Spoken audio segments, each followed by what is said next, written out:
እንደውም ማለት ነው የዘንድሮ ፕሪሚየር ሊግ ለቴዲ አፍሮ ይሰጠው። አረ ቻምፒየንስ ሊግም ድገሙት በመድኃኒዓለም። አረ በመድኃኒዓለም እኔ በዚህ ሳምንት ብሞት ነው ማለት በሻሸቀው ብሞት። አንተ ምን አይነት ዘፋኝ ነው? ልክ ስትሰማ መጀመሪያ ጀንበርን ስሰማው ማለት ነው በቃ ፀጉሬ ምናምን ቀጥ ነው ያለው። ከዛ ደግሞ መርየምን ስሰማው በቃ አረብ ሀገር ያለው መሰለኝ። ድምጡ ላይ ያለው ስሜት ጊታሩ የሆነ ደግሞ ኤክስ የሚያስናፍቅም ዘፈን አለ። ወዲያው ብድግ አድርጌ ልደውል ማለት ነው። አረ እግዚአብሔርን በጣም ነው የሚጸዳው። በስመ አብ ይሄ ጉራግኛው ይሄ ትራክ ዋን ብቻ 18 አሁን መች ሰምተነው ልንጨርስ ነው። አረ በገብርኤል እስቲ እናንተ የትኛው ትራክ ተመቻችሁ? ኮሜንት ላይ ይታበድለታል። በኳስ የተጣላ በቴዲ አፍሮ ይታረቃል። እኔ ይኸውልህ ምንም ነገር ቢያጣላን የቴዲ አፍሮ አድናቂ ከሆንሽ አንቺ ብራዘር ነሽ። ያዥ በመዳሪያ ዳስጣል ነው የምልህ አባቴ። ዳስጣል የቴዲ አፍሮ አልበም እንዲያወጣ ስትሞክሩ የነበራችሁ ሰዎች በሙሉ ዳስጣሉ፣ ተቺዎቹ በሙሉ ዳስጣሉ። ምክንያቱም ይሄ አልበም የሚገርም ነው። እንደዚህ አይነት አልበም ሊሰራ የሚችለው ቴዲ አፍሮ ንጉሱ ብቻ ነው እዛ ሀገር ላይ። ይችላል። በተለይ ዳስጣል ከገባችሁ ነው። ግን ያው አማርኛ ላይ የምትራቀቁ ከሆነ እንደኛ ኦኬ፣ ካልሆነ ግን ይከብዳል አባቴ። እና በዛ ላይ ደግሞ የሬጌ ሙዚቃዎች አላ በሬጌ ምት የተሰሩት ሙዚቃዎች ያዞምባ ሳምነው እና መርከብ በቃ የጠበቅኩት አልበም ለኔ የጠበቅኩት ነው። በቃ ያማከለ ሁሉንም ያማከለ በተለያየ ብሔር ብሔረሰቦች ምቶች የሰራቸው ሙዚቃዎች በጋሞ በጉራግኛ ምናምን ነገር ጋዴም ብሮ ጋዴም ስለ ሀገር ምናምን የዘፈነው ቴዲ ካንተ ውጪ እንደዚህ አይነት አልበም ሊሰራ የሚችል የለም። እናመሰግናለን። ረጅም ጊዜ ጠበቅነው ማለት ነው። ጃብለስ ስላለ አባቴ ጃብለስ ነው አራሚን ብሮ መጣና ደግሞ ከሰዓታት በፊት የተለቀቀውን የቴዲ አፍሮ ሙዚቃ ሊገባኝ አልቻለም። እንዴት ነው የሚገባኝ ነው በዚህ ፍጥነት? እኔም እኮ አልገባኝም። ዝም ብዬ ነው እንዲህ ብለው ሲጀምር ርዕሱም አልገባኝም። ርዕሱ ራሱ ተረጋጋ።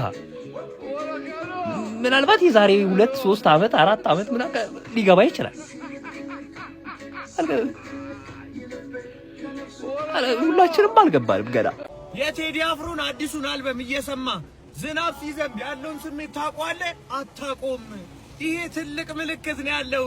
ቴዲ አፍሮ ይለያል የምንለው በምክንያት ነው። ንጉሶይ 1000 ዓመት ይንገሱ፣ እናቴ ትሙት፣ አንተ ትለያለህ። እኔ ለአንተ ቃል የለኝም። 18ቱም ትራክ ተመችቶኛል። ካልተመቸ ጥጌን ያዝ ማለት ነው። እኔ ተመችቶኛል። ከዛ መሃል ማንም ባገኝ ጥሩ ነው። አስገድ እንደሾን ወያላውን ማለት ነው። እሱ እዚህ ጋር አርሰናል ምናምን እያለ ይነፋረቃል። ለካ እዚህ ጋር ከንጉሱ ጋር ኮላብ አድርጓል።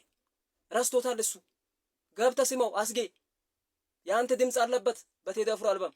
አታለቃቅስ። እዚህ ጋር መጣ በአርሰናል ምክንያት ማለት ነው። ገብተህ ዘፈንን ስማው።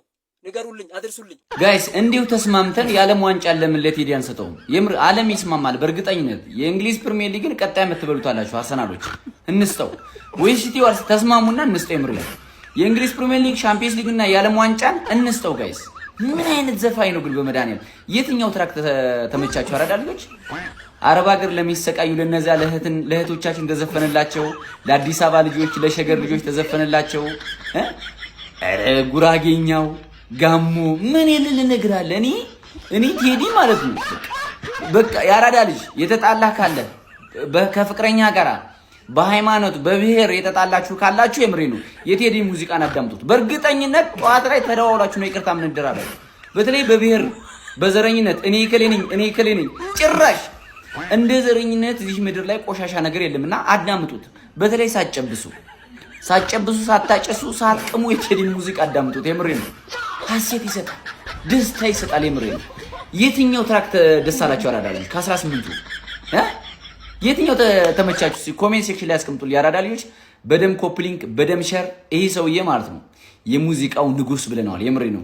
ታሪክ መስራት እንደ ሲያርሰብ ነው። የምሬ ነው። ሲያርሰብ ነው ታሪክ መስራት የሚሰራ ሰውዬ። ድምፁ ምናምን ቁጭ ብለህ ስትሰማውማ እያንዳንዱ ነገር ኧረ በስመ አብ። ቴዲዮ 1000 ዓመት ኑርልን። እግዚአብሔር ምስክሬን። ሀገርን አንድ ለማድረግ ትውልድን አንድ ለማድረግ መስራትን መለወጥን ሀገራችን ኢትዮጵያን አይደለም በአፍሪካ ይቅርና በዓለም አንደኛና ተወዳዳሪ ሀገር እንድትሆን የምጥር በሙዚቃ በተሰጠህ ችሎታ የምጥር ጀግና አርቲስት ነህ። ኑርልን። እግዚአብሔርን የምሬ ነው። የትኛው ተመቻችሁ የእናንተ ትራክ? እስኪ ጋይስ የኔ መርከብ የሚለው ተመችቶኛል። የምሬ ነው። እና ዳስጣል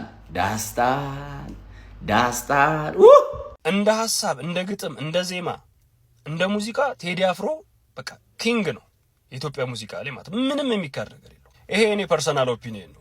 ሐሳብን በሐሳብ መሞገት የሚችል ብቻ ሰው ኮመንት ላይ ሐሳቡን ያስቀምጥ። ነገ የሚለቀቀው የቴዲ አፍሮ ኢትዮሪካ አልበም ሊለቀቅ ነው ከተባለ ጊዜ ጀምሮ ብዙ አድናቂዎቹ በጉጉት እየጠበቁት ነው። እንደዛውም ደግሞ ሊለቀቅ ነው ከተባለ ጊዜ ጀምሮ ደግሞ ይሄ ጸበል እንደገባ አጋንንት እያስጓራቸው ያሉ ሰዎች አሉ። የኔ ጥያቄ ምን መሰላችሁ? መጀመሪያ የኔን ሐሳብ ልንገራችሁ። እኔ በሙዚቃው ኢንዱስትሪ ውስጥ ከድሮ ጀምሮ ማደንቃቸው የራሴ ሙዚቀኞች አሉ። ለምሳሌ ከድሮ በጣም ሁሉንም ሙዚቃ ሰማለሁ፣ ግን ደግሞ ከወንድ የኤፍሬም ታምሩ፣ ከሴት የአስቴር አወቀ በጣም አድናቂ ነኝ። ሙዚቃቸውን እየሰማሁ ነው ያደግኩት ማለት ይቻላል። ከዛ ውጭ አሁን ካሉት ደግሞ ካልከኝ ነፍሱን ይማረውና የማዲንጎ አፈወርቅ ቀንደኛ በቃ አድናቂ ነበርኩኝ ማለት ነው። ማለት ብዙ መስራት የሚገባው ሰው ነበር። ነፍሱን ይማረው ድንገት ያጣ ነው። ብዙ ነገር ከሱ የምንጠብቀው ሙዚቀኛ ነበርና ይሄ ድምጽም የማደንቅ ሰው ስለሆንኩ ማለት ነው። ያ ማለት ግን ቴዲ አፍሮን አልሰማም፣ የቴዲ አፍሮ ሙዚቃዎችን አላዳምጥም ማለት አይደለም። አሁን ከቴዲና ከማዲንጎ ብትለኝ እኔ ማዲንጎ ነው የምልህ የራሴ ቴስት ስላለ ማለት ነው። ያ ማለት ግን ጥላቻ አይደለም። ሁላችንም የራሳችን የሙዚቃ መመዘኛ ስላለን ነው። እንደ ሐሳብ እንደ ግጥም እንደ ዜማ እንደ ሙዚቃ ቴዲ አፍሮ በቃ ኪንግ ነው የኢትዮጵያ ሙዚቃ ላይ ማለት ምንም የሚካድ ነገር የለው። አሁን የቴዲ አፍሮን ሙዚቃ አለመስማት እሱን አለማድነቅ ጤናማ ነው። ምክንያቱም ምክንያት ሊኖር ስለሚችል በዚህ ብለህ ዘረዝረው ስለምትችል ማለት ነው። ጥላቻ ከሆነ ግን ወዳጅ የራስን መመርመር አለብህ። ምክንያቱም አሁን እኔ ልጠይቅህ የምችለው ምንድነው ቴዲ አፍሮን የምጠላበትን እስቲ 3 ነገር ጥራልኝ ብለህ የሚያስቅ ነገር ልታነሳ የምትችለው። ምክንያቱም ዘረኛ እንዳትለው ሰውየው ዘረኛ አይደለም። ገብቶሃል? ለየትኛውም ብሔር ጥላቻ የለውም። እንደ ሀገር አገሩን የሚወድ ከየትኛውም ሙዚቀኛ በላይ ሀገሩን እንደሚወድ ደግሞ ማሳየው ምን እንደሆነ ታውቃለህ? በዚህ ደረጃ ታዋቂ ሆኖ የትም ሀገር ሄዶ ከነ ልጆቹ ከነ ባለቤቱ መኖር የሚችልበት አቅም እያለው ሀገሩ ላይ ነው እየኖረ ያለው። ልጆቹን የሚያስተምረው ሀገሩ ላይ ነው። ባለቤቱን ይዞ የሚኖረው ሀገሩ ላይ ነው። እዚሁ ኢትዮጵያ ውስጥ ነው እየኖረ ያለው። ስለዚህ በየትኛውም ዘመን ሲኖር ያየነው እዚሁ ሀገር ውስጥ ነው። ምንም አይነት ነገር ሲጋፈጥ ያየነው እዚሁ ሀገር ውስጥ ነው። ልጠላበት የምትችለውን ነገር ንገረኝ ካልኩ ምናልባት ኢትዮጵያ ማለቱ ይደብረኛል ከሆነ እንዴ ወንድሜ አንተም እኔም ኢትዮጵያዊ እኮ ነን፣ ለምን ይደብራል?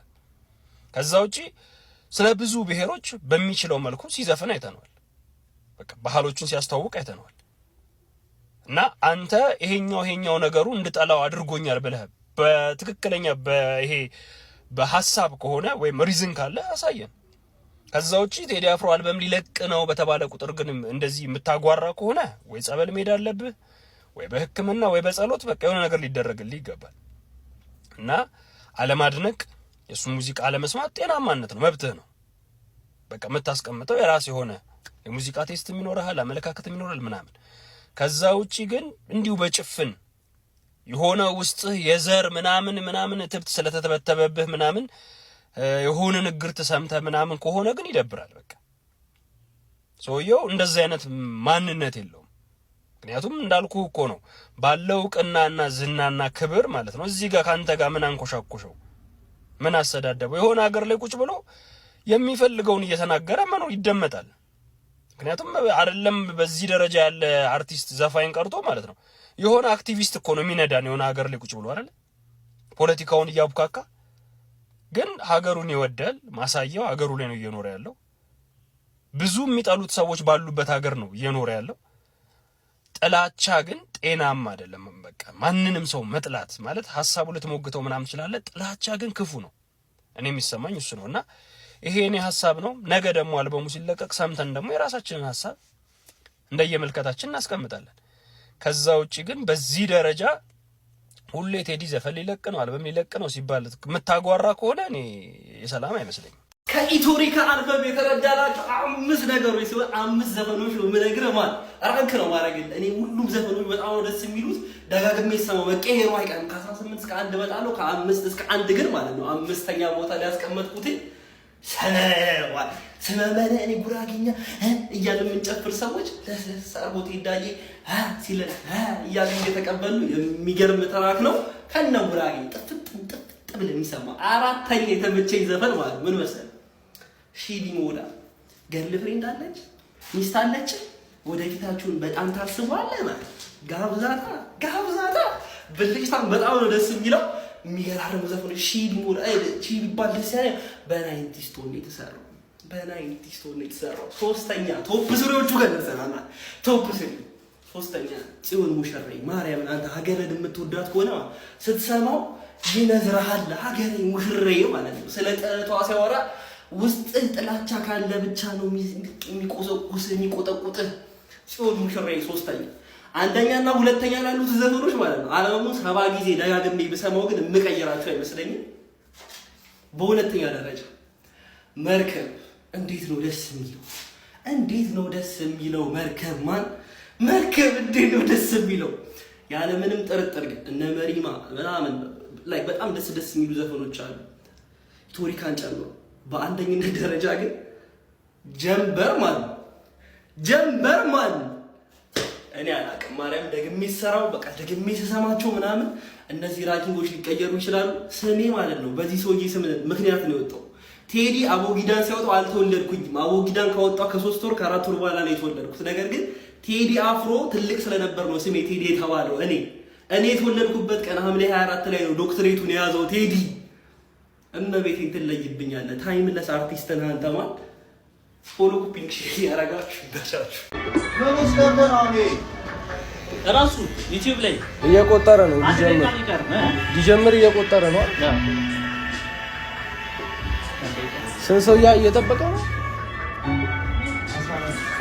አብዴት አድርገው 46,000 ሰው ቁጭ ብሎ እየጠበቀ ነው። እንደዚህ እንደለቀቀው ወደ 100,000 ቪው ይኖረዋል ማለት ነው። ቪፒኤን እያበራችሁ ተመልከቱ። አረ ብሶበት ነው የመጣው ይሄኛው አልበም ደግሞ ይብሳል። አንተ ምን አይነት አልበም ነው? አንተ ግባ ከእንዲህ ከአንገት በላይ ሙሉ ቀዶ ሕክምና እየተደረገ ነው። ሙሉ ሰርጀሪ እየተሰራ ነው ዩቲዩብ ላይ። ሰው እንዴት ከአመት አይስትም ከአመት ወጣ አቋም እድሜ አለ ምን አለ ምናምን አንድ አይነት ይሆናል። ስማ እስኪ በእናትህ ስማ በእናትህ ግባና ስማ ዩቲዩብ ላይ ግባ። አልበም እንደው መጣ ደረሰልን ጎበዝ ጆሮ ደረሰልን።